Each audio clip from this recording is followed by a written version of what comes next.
Assalamualaikum warahmatullahi wabarakatuh.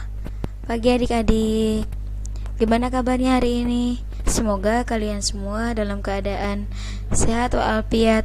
Amin ya Allah ya rabbal alamin.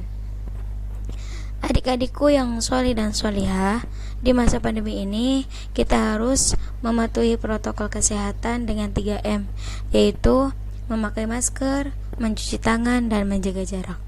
Sebelum memulai pelajaran hari ini, alangkah baiknya kita membaca doa terlebih dahulu.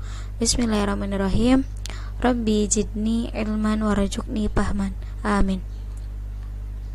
Di sini kakak akan memaparkan pelajaran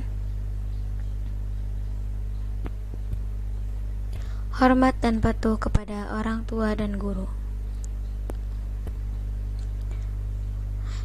Nah, tujuan pembelajaran hormat dan patuh terhadap orang tua dan guru, yang pertama, memahami perilaku hormat kepada orang tua, memahami perilaku patuh kepada orang tua, memahami cara hormat kepada guru, dan memahami cara patuh kepada guru.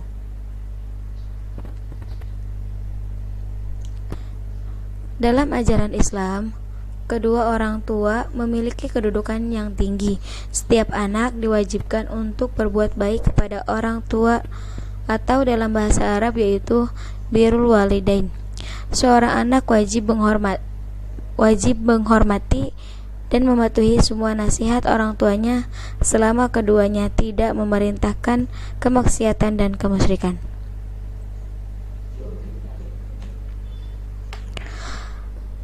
Kewajiban menghormati dan mematuhi kedua orang tua bermaktub di dalam Al-Quran. Ada banyak ayat yang berbicara tentang hal ini. Di antaranya Quran Surat An-Nisa ayat 36. Bismillahirrahmanirrahim. Wa'budullaha wa la tusyriku bihi syai'a wa bil walidaini ihsana wa bidil qurba wal yatama wal masakini wal jarri dil qurba wal jarril junubi wasyahibi bizambi wabnis sabil wa ma malakas aymanukum innallaha la yuhibbu man kana muhtalan fakhura, yang artinya sembahlah Allah dan janganlah kamu mempersekutukannya dengan sesuatu pun, dan berbuat baiklah kepada dua orang, ibu bapak, karib kerabat, anak-anak yatim, orang-orang miskin, tetangga yang dekat dan tetangga yang jauh, dan teman sejawat, ibnu sabil dan hamba sahayamu. Sesungguhnya Allah tidak menyukai orang-orang yang sombong dan membangga-banggakan diri. Quran Surat An-Nisa ayat 36. Dari ayat di atas dapat diketahui bahwa perintah berbuat baik kepada kedua orang tua itu merupakan perintah langsung dari Allah Subhanahu wa Ta'ala. Perintah berbuat baik kepada kedua orang tua diletakkan setelah perintah untuk menyembah Allah Subhanahu wa Ta'ala dan larangan syirik. Ini menjadi bukti bahwa kedua orang tua menempati kedudukan mulia dalam pandangan Islam. Nah, maka sebagai anak kita harus menghormati dan mematuhi nasihat dan perintah orang tua sebagai wujud bakti kita kepada keduanya, baik itu orang tua masih hidup ataupun sudah meninggal dunia.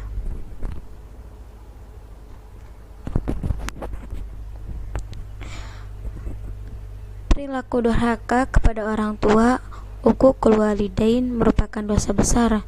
Seorang anak yang durhaka kepada orang tua akan sengsara hidupnya, baik di dunia maupun di akhirat kelak. Kepatuhan kepada orang tua itu merupakan bakti kepatuhan kepada Allah Subhanahu wa Ta'ala, dan kedurhakaan kepada orang tua merupakan kedurhakaan kepada Allah Subhanahu wa Ta'ala. Adapun hadisnya, Bismillahirrahmanirrahim. Ridaullahi wa ridaul walidain wa suhtullaha fi suhti walidain, yang artinya ridha Allah tergantung pada ridho orang tua, dan murka Allah Subhanahu wa Ta'ala tergantung pada murka orang tua. Hadis riwayat Tirmizi. Nah, maksudnya jika orang tua ridho kepada kita, maka Allah Subhanahu wa Ta'ala juga ridho. Demikian pula sebaliknya, Jika orang tua murka kepada kita, maka Allah Subhanahu wa taala juga murka.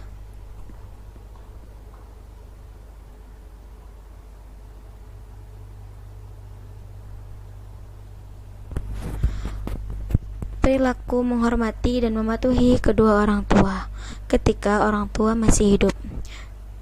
Yang pertama, mendengarkan semua perkataannya dengan penuh rasa hormat dan rendah hati. Membantu pekerjaan rumah atau pekerjaan lain yang dapat meringankan beban orang tua, serta senantiasa meminta doa restu.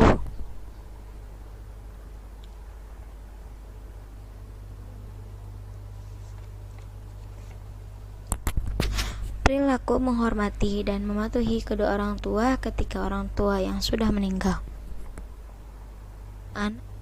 Pertama, menyambung tali silaturahmi dengan kerabat dan sahabat dan orang tua. Seorang anak harus menjaga hubungan baik dengan keluarga dekat, kerabat, serta sahabat dekat orang tua. Dengan menjaga tali silaturahmi dengan mereka, hakikatnya menjaga silaturahmi dengan orang tua.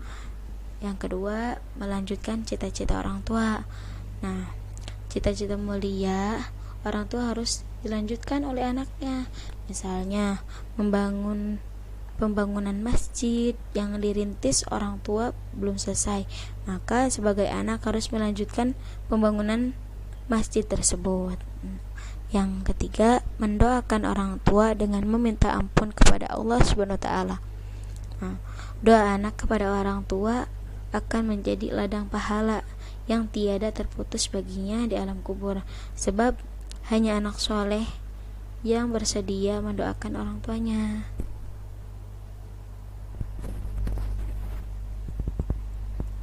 Hormat dan patuh kepada guru. Islam menempatkan guru pada posisi mulia. Mereka adalah orang tua kita setelah orang tua kandung. Oleh karena itu, kita harus menghormati dan mematuhi guru sebagaimana yang kita lakukan terhadap orang tua. Hormat dan patuh kepada guru sangat ditekankan oleh Islam.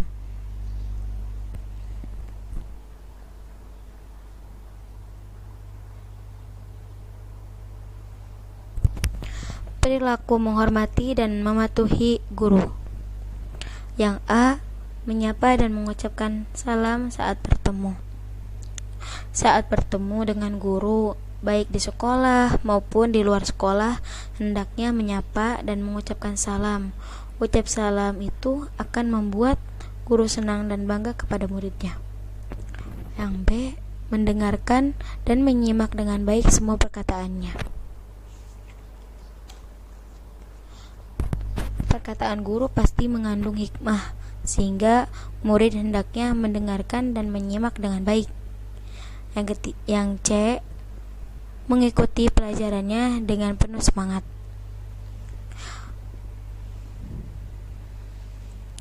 Seorang murid memiliki motivasi yang kuat dalam mengikuti pelajaran, sehingga semua pelajaran yang diberikan guru akan diikuti dengan penuh semangat. Yang D, memandang guru dengan pandangan penuh rasa hormat atau takzim. Saat berhadapan dengan guru, seorang murid hendaknya menatap gurunya penuh hormat dan memberikan perhatian terhadap perkataan guru, mencatat jika diperlukan. Yang E, hendaknya duduk di hadapan guru dengan sopan dan tenang. Seorang murid hendaknya mengambil posisi duduk yang terdekat dengan guru. Dengan posisi, seorang murid akan merasa dekat secara emosional dengan gurunya. Penjelasan guru akan lebih mudah didengar jika posisi duduk murid dekat dengan gurunya. Nah, tadi salah satu rangkuman materi pelajaran pendidikan agama Islam dan budi pekerti kelas 8, yaitu hormat dan patuh kepada orang tua dan guru. Alhamdulillah, sekian materi pembelajaran hari ini. Semoga bermanfaat. Saya cukupkan. Subhanaka Allahumma wa bihamdika asyhadu an la ilaha illa anta astaghfiruka wa atubu ilaik. Sampai jumpa di video selanjutnya. Selamat belajar dan selamat menyimak. Semangat.